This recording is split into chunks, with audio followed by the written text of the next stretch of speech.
শুধুমাত্র শান্তিতে নোবেলই না, বাংলাদেশ সরকারের প্রধান উপদেষ্টা ডক্টর মোহাম্মদ ইউনূস নিজের ব্যক্তিজীবনে ভূষিত হয়েছেন শতাধিক পুরস্কারে। ঠিক তেমনি শুধুমাত্র রাজনৈতিক পরিমণ্ডলেই না, এই জীবন্ত কিংবদন্তি বিশ্বব্যাপী ক্রীড়াঙ্গনেও সম্মানিত, সমাদৃত।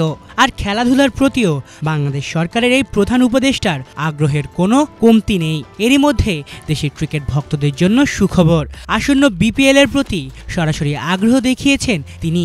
আর তাই তো নতুনত্বের ছোঁয়া পেতে যাচ্ছে আসন্ন বিপিএল। জানা গেছে বিপিএল এর এবারের আসরটি শুধু বিনোদনের জন্য না, এই টুর্নামেন্টের মাধ্যমে তুলে ধরা হবে জুলাই বিপ্লবে শহীদদের নানা জানা এবং অজানা নাম। এছাড়া অনেকেই ধারণা করছেন বিপিএল এর 11তম আসর অন্য সব আসরগুলোকে ছাড়িয়ে যাবে।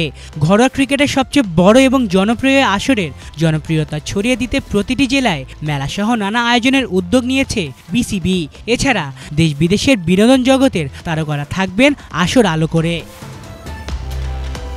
আসন্ন বিপিএলে অংশ নেবে দুর্বার রাজশাহী, ঢাকা ক্যাপিটালসের মতো বেশ কিছু নবাগত দলও, যেখানে বিপিএল এর সফল আয়োজনে এবার ভিন্ন পথে হাঁটছে বাংলাদেশ ক্রিকেট বোর্ড।